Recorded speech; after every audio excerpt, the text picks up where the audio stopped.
இந்த வீடியோ உங்களுக்கு பிடிச்சிருந்ததுன்னா லைக் பண்ணுங்கள். இது வரைக்கும் அன்னை சமையல் சேனலை சப்ஸ்கிரைப் பண்ணலன்னா ரெட் கலர் சப்ஸ்கிரைப் பட்டனை கிளிக் பண்ணுங்கள். தேங்க்யூ. அன்பு நண்பர்களே, அனைவருக்கும் அன்னை சமையலின் அன்பான வணக்கங்கள். இன்னைக்கு அன்னை சமையலை நம்ம பார்க்க போகிற ரெசிபி மிளகு குழம்பு. இது சளி தொந்தரவு இருக்கவங்க, கபம் இருக்கவங்க அடிக்கடி செஞ்சு சாப்பிட்டீங்கன்னா உங்களுக்கு நல்ல தீர்வு கிடைக்கும். வாங்க எப்படி செய்யறதுன்னு பார்க்கலாம். மிளகு குழம்புக்கு சில பொருட்கள் வறுத்து அரைச்சி போட்டால் நல்லாயிருக்கும். அதுக்கு தேவையான பொருள் என்னென்னு பார்த்துக்கலாம். 2 டீஸ்பூன் மிளகு,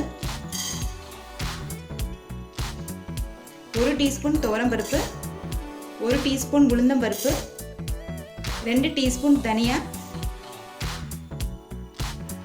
1 டீஸ்பூன் சீரகம். இப்போ இது எல்லாத்தையும் வறுத்துக்கலாம். இப்போ இதுலேருந்து நல்ல வாசனை வருது. மிக்சியில் இது எல்லாத்தையும் தேவையான அளவு தண்ணி சேர்த்து அரைச்சி தனியாக எடுத்து வச்சுக்கோங்க. கடாயில் தேவையான அளவு நல்லெண்ணெய் ஊற்றி வச்சுக்கோங்க.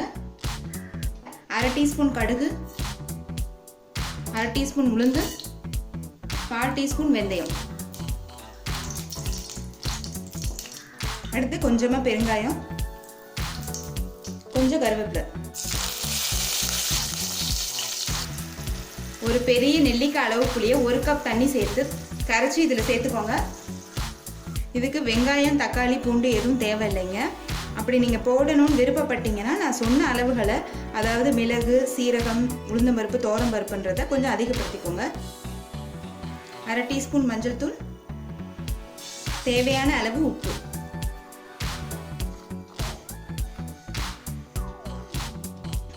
புளி தண்ணி கொதிக்க ஆரம்பிச்ச உடனே நம்ம அரைச்சி வச்சிருக்க விழுதை இதில் சேர்த்துக்கலாம்.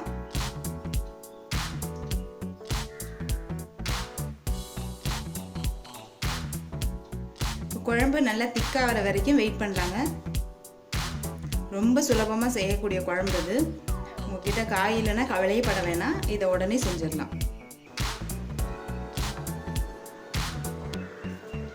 குழம்பு பாருங்கள், கொஞ்சம் கொஞ்சமாக திக்காயிட்டே இருக்குது. இன்னும் கொஞ்சம் திக்காகட்டும். ஒரு 5 நிமிஷம் கழிச்சு பார்த்தீங்கன்னா பாருங்கள், குழம்பு நல்லா திக்காகிடுச்சு.